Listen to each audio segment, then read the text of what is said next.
জানাবো চাঁদাবাজি ও মসজিদে রড আত্মসাতের অভিযোগে স্বেচ্ছাসেবক দল নেতা গ্রেপ্তার। 15% কমিয়ে বাংলাদেশের ওপর যুক্তরাষ্ট্রের শুল্ক 20%। এবং সর্বশেষ জানাবো মিথ্যা মামলা ও মব সন্ত্রাস অন্তর্বর্তী সরকারের আমলে সবচেয়ে দুর্ভাগ্যজনক ঘটনা, বলছেন আইন উপদেষ্টা। শুনছিলেন সংবাদ শিরোনাম, এবারে বিস্তারিত। চাঁদাবাজি ও মসজিদে রড আত্মসাতের অভিযোগে স্বেচ্ছাসেবক দল নেতা গ্রেপ্তার। পটুয়াখালীর মির্জাগঞ্জে চাঁদাবাজি ও মসজিদের রড আত্মসাতের অভিযোগে স্বেচ্ছাসেবক দলের এক নেতা গ্রেপ্তার করেছে যৌথ বাহিনী। পুলিশ ও স্থানীয় সূত্রে জানা যায়, কাঁঠালতলী এলাকায় সরোয়ার হোসেনের কাছে 5,000 ব্যবসায়ী খুশি আক্তার ও দফাদার মোহাম্মদ শফিকুল আলমের দোকানে তালা মেরে চাঁদা দাবি করে আসছিলেন মাধবখালী ইউনিয়ন স্বেচ্ছাসেবক দলের সভাপতি মোহাম্মদ সাদাত হোসেন। এছাড়াও তিনি কাঁঠালতলী ইউনিয়ন পরিষদ জামে মসজিদের ইমাম মাওলানা আমিনুল ইসলামের কাছে 50,000 টাকা চাঁদা দাবি ও মসজিদের 500 কেজি রড জোরপূর্বক নিয়ে যান। পরে আমিনুল ইসলাম তার বিরুদ্ধে থানায় একটি অভিযোগ দায়ের করেন। বুধবার রাত 11টার দিকে কাঁঠালতলী এলাকায় অভিযান চালান সেনাবাহিনী ও পুলিশের সদস্যরা।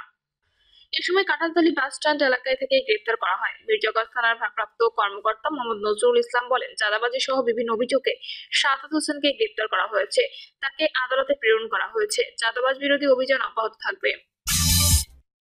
15% কমিয়ে বাংলাদেশের ওপর যুক্তরাষ্ট্রের শুল্ক 20%। বাংলাদেশ যুক্তরাষ্ট্রের শুল্ক আলোচনায় তৃতীয় দফা শেষে বাংলাদেশের রপ্তানি পণ্যের উপর 20% পাল্টা শুল্ক আরোপের ঘোষণা দিয়েছে যুক্তরাষ্ট্র। স্থানীয় সময় বৃহস্পতিবার হোয়াইট হাউস থেকে প্রেসিডেন্ট ডোনাল্ড ট্রাম্পের স্বাক্ষরিত এক নির্বাহী আদেশে ঘোষণা দেওয়া হয়। এর আগে গত 2রা এপ্রিল বিশ্ববাজারে যুক্তরাষ্ট্রের বাণিজ্য ঘাটতির অজুহাতে বাংলাদেশ সহ একাধিক দেশের উপর 37% হারে শুল্ক আরোপ করেছিল ট্রাম্প। পরে আলোচনার পরিপ্রেক্ষিতে 9 এপ্রিল তা সাময়িকভাবে স্থগিত করে 35% নামিয়ে আনা হয়। নতুন এই সিদ্ধান্তে বলা হয়েছে, শুক্রবার থেকে বাংলাদেশের রপ্তানি পণ্যের উপর মোট 20% শুল্ক কার্যকর হবে। প্রধান উপদেষ্টা প্রেস সচিব শফিকুল আলম নিজের ভেরিফাইড ফেসবুক পোস্টে বিষয়টি নিশ্চিত করেছেন। শুল্ক আরোপ নিয়ে প্রতিক্রিয়ায় বাণিজ্য উপদেষ্টা শেখ বশির উদ্দিন বলেন, 20% শুল্ক আরোপ করায় যুক্তরাষ্ট্রে আমাদের রপ্তানি বাধাগ্রস্ত হবার সম্ভাবনা নেই। আমরা এখনো প্রতিযোগিতামূলক সুবিধায় আছি, তবে আমাদের প্রত্যাশা ছিল 20% নিচে কোনো হার। বিতর্ক পিছু ছাড়ছে না এনসিপি। উমামা ফাতেমার অভিযোগে এনসিপি নেতাদেরকে ইঙ্গিত করা হয়েছে, এ বিষয়ে তাদের স্পষ্ট বক্তব্য আসা উচিত। ডক্টর জাহিরুর রহমান, বিতর্ক কিছুতে জাতীয় নাগরিক পার্টির পিছু ছাড়ছে না।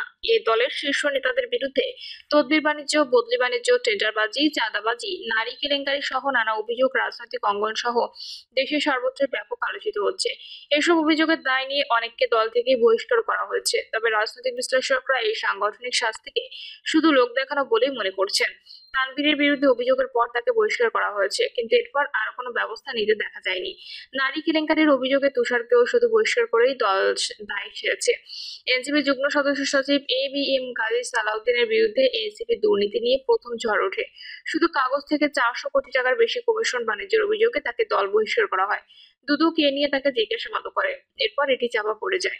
প্রধান উপদেষ্টার বিশেষ সহকারী ফায়েজ সাহেব আহমেদের ব্যক্তিগত কর্মকর্তা এনসিপি নেতা আতিক মোর্শেদের বিরুদ্ধে মোবাইল ব্যাংকিং, নগদের অফিসে কাজ করার অভিযোগ ওঠে।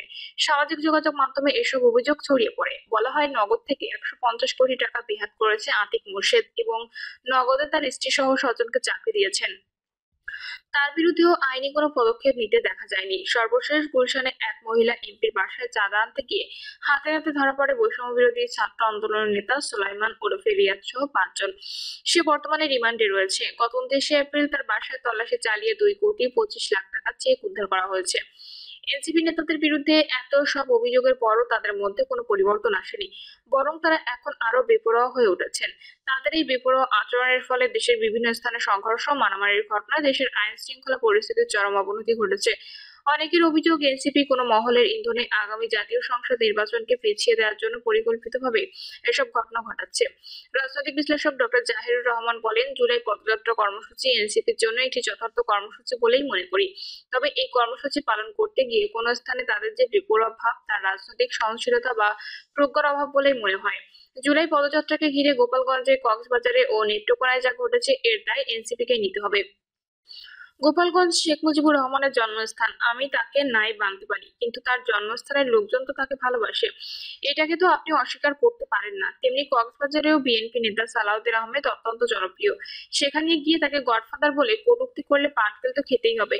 নেত্রকোনা জেলাতেও বিএনপি নেতা সাবেক স্বরাষ্ট্র প্রতিমন্ত্রী লুৎফুজ্জামান বাবর খুব জনপ্রিয়। ফাঁসির মঞ্চ থেকে তিনি ফিরে এসেছেন। তার সম্পর্কে যদি নেত্রকোনায় গিয়ে আজে বাজে মন্তব্য করা হয়, তাহলে তো জনগণ তার প্রতিক্রিয়া দেখাবেই। আসলে এনসিপির এসব বেপরোয়া আচরণ অনেকের কাছে মনে হয়েছে পরিকল্পিতভাবে করা। আইন শৃঙ্খলার অবনতি হয়েছে, এটা প্রমাণ করে আসন্ন জাতীয় সংসদ নির্বাচনকে পিছিয়ে দেওয়ার একটা সূক্ষ্ম কারসাজিও হতে পারে। এ বিষয়ে বিএনপি স্থায়ী কমিটির সদস্য সালাউদ্দিন আহমেদ বলেন, গোপালগঞ্জের ঘটনা এনসিপির রাজনৈতিক অনভিজ্ঞতার ফল। তাদের জুলাই পদযাত্রা কর্মসূচি গোপালগঞ্জের ক্ষেত্রে কেন মাস্টার গোপালগঞ্জ হয়ে গেল, এটি একটি বড় প্রশ্ন। সব মিলিয়ে তাদের বেপরোয়া ভাব রাজনৈতিক অঙ্গনে বিশৃঙ্খলা সৃষ্টিতে সহায়তা ভূমিকা রাখছে। এটি কি তাদের পরিকল্পিত নাকি অনভিজ্ঞতা, তাও ভেবে দেখতে হবে। অনেকেই মনে করেন নির্বাচন পেছানোর জন্য তারা অপরিকল্পিতভাবেই দেশে অস্থিতিশীল পরিস্থিতি তৈরি করতে এসব করছেন। এনসিপির এই বেপরোয়া ভাবের জন্য দলটি এখন বহুমুখী সংকটের মুখে। এই দলের নেতারা একে অন্যের বিরুদ্ধে নানান অভিযোগ এনে দল থেকে পদত্যাগ করছেন। ইতিপূর্বে এই দলের শীর্ষ নেতাদের বিরুদ্ধে তদবির বাণিজ্য, ভর্তি বাণিজ্য, টেন্ডারবাজি, চাঁদাবাজি, নারী কেলেঙ্কারি সহ বিস্তর অভিযোগ উঠেছে। এবার গুলশানে এক মহিলা এমপির বাসায় চাঁদা আনতে গিয়ে বৈষম্য বিরোধী ছাত্র আন্দোলনের 5 জন হাতে নাতে ধরা পড়ার পর এ নিয়ে আরো ভয়ঙ্কর কথা বললেন তাদের দলের সাবেক নেত্রী উমামা ফাতেমা। এ দলের বিরুদ্ধে জুলাই বিপ্লবকে মানি মেকিং মেশিনে পরিণত করা হয়েছে, এমন অভিযোগ করেছেন বৈষম্য বিরোধী ছাত্র আন্দোলনের অন্যতম সমন্বয়ক উমামা ফাতেমা। গত 27 জুলাই ফেসবুক লাইভে উমামা বলেন, ন্যূনতম আত্মসম্মান আছে এমন কেউ এই প্ল্যাটফর্মে টিকতে পারবে না। এই প্ল্যাটফর্মের সঙ্গে থাকাটা আমার জীবনের একটি ট্রাজিক ঘটনা ছিল। যে মানুষগুলো জুলাইয়ের মধ্য দিয়ে হেঁটে গেছে, আন্দোলনের সম্মুখ সারিতে ছিল, তারা যখন খুবই সস্তা কাজ করেন, সেটা আসলে নেওয়া যায় না। বৈষম্য বিরোধী প্ল্যাটফর্মে থাকার সময় তিক্ত অনেক অভিজ্ঞতার কথা তুলে ধরে উমামা ফাতেমা বলেন, বৈষম্য বিরোধী ছাত্র আন্দোলনের সব সিদ্ধান্ত হেয়ার রোডে বসে ঠিক করা হতো, সেগুলোই বাস্তবায়ন হতো। আমি পুরো প্রক্রিয়া থেকে বিচ্ছিন্ন হয়ে যাচ্ছি বলে মনে হতো। সবকিছু হিজিবিজি লাগতো। বিষয়গুলো এত অদ্ভুত ছিল যে কোনো কিছুর কোনো ঠিক ঠিকানা ছিল না। চাঁদাবাজির যে অভিযোগ আসতো, এক একজনের বিরুদ্ধে যে স্বজনপ্রীতি ও শেল্টার দেওয়ার অভিযোগ আসতো, এগুলো আমি খুব ভালো করেই জানতাম। শুধু চট্টগ্রামের কাহিনী সলভ করতে গেলে অনেকের প্যান্ট খুলে যেত। এরকম আরো অনেক জেলার কাহিনী আছে, এগুলো ধরতে গিয়ে দেখেছি এগুলো তো অনেক দূর পর্যন্ত গড়িয়ে গেছে। উমামা ফাতেমার এই অভিযোগের বিষয়ে রাজনৈতিক বিশ্লেষক ডক্টর জাহিদুর রহমান বলেন, উমামার অভিযোগে বেশ স্পষ্টভাবে এনসিপি নেতাদেরকে ইঙ্গিত করা হয়েছে। এ বিষয়ে এনসিপি নেতাদের স্পষ্ট বক্তব্য আসা উচিত। এদিকে এসব অভিযোগের বিষয়ে অন্তর্বর্তী সরকারের তথ্য সম্প্রচার উপদেষ্টা মাহফুজ আলম সম্প্রতি চাঞ্চল্যকর তথ্য দিয়েছেন।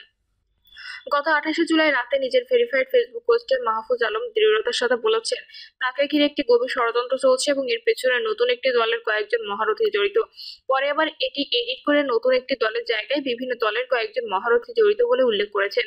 ফেসবুক পোস্টে মাহফুজ আলম দৃঢ়তার সঙ্গে ঘোষণা দিয়েছেন, এসব ষড়যন্ত্রই শেষ পর্যন্ত জনসমক্ষে আসবে। তার এই পোস্টকে ঘিরে তৈরি হয়েছে নানা রকম জল্পনা। ফেসবুক পোস্টে উপদেষ্টারা লিখেছেন, তদবিরের কথা উঠলো যখন একটা ঘটনা বলি। আমাদের এক বন্ধু একজন ব্যক্তিকে আমার ভাইয়ার সঙ্গে দেখা করায়। বিটিভির একটা টেন্ডারের কাজ করে দিলে তারা পার্সেন্টেজ দেবে এবং জুলাই নিয়ে কয়েকটা দেশে প্রোগ্রামের জন্য হেল্প করবে। আমি জানার পর এটা নিষেধ করে দিই। সৎ উদ্দেশ্যে হলেও রাষ্ট্রের আমানতের খেয়ানত করা যাবে না। পরবর্তী সময়ে সেই টেন্ডারের কাজও স্থগিত হয়।